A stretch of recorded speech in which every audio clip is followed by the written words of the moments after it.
Ministre, la parole est à Monsieur Denis Baupin. Merci, Monsieur le Président.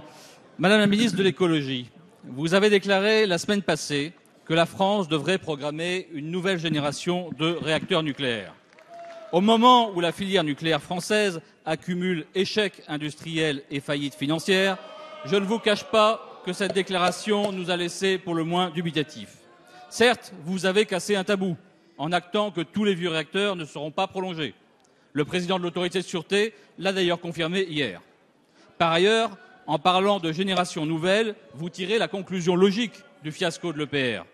Au vu de la multiplication par 3 des budgets et des retards gigantesques accumulés, cet enterrement est une décision de bon sens.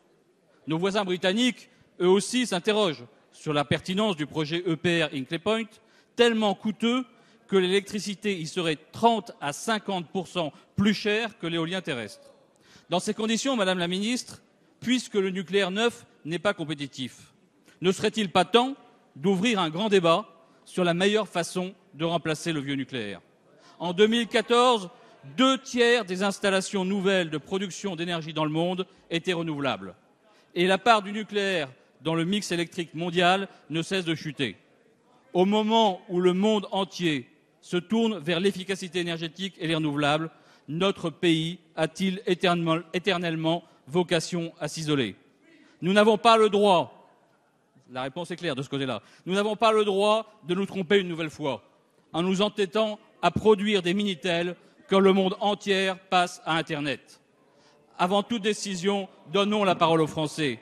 Pour remplacer le vieux nucléaire, veulent-ils une technologie coûteuse, dangereuse et qui constitue une impasse industrielle, ou préfèrent-ils les filières d'avenir où se situe la compétitivité et les emplois d'aujourd'hui et de demain? Ce choix est crucial pour notre pays et pour notre industrie. Merci, Monsieur Baupin.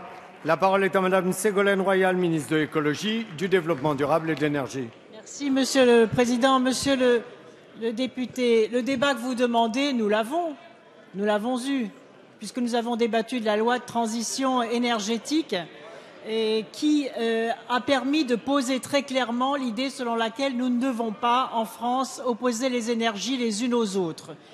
Et c'est ce que nous avons fait avec cette loi qui a été adoptée par l'Assemblée nationale, à laquelle vous avez d'ailleurs contribué, et qui a mis en valeur 2 points sur lesquels je voudrais insister.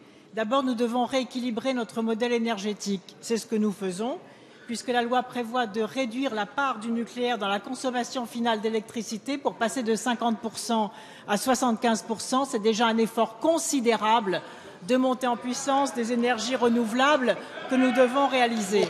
S'il vous plaît. Ensuite, nous devons assurer la sécurité et l'indépendance énergétique de notre pays. Alors, c'est vrai que certains pays amis et voisins ont renoncé au nucléaire, comme l'Allemagne et l'Italie, mais force est de constater que pour l'un, ils ont rouvert des mines de charbon. Je ne pense pas que ce soit le modèle énergétique que vous souhaitez.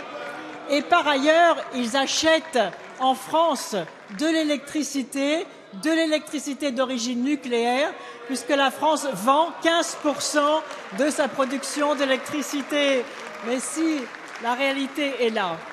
Et donc, nous devons anticiper le futur sur toutes les énergies, y compris sur le nucléaire, puisque en 2025, l'âge des réacteurs nucléaires sera en moyenne de 40 ans, vous le savez, et pour être prolongé, il faudra l'accord de l'autorité de sûreté nucléaire.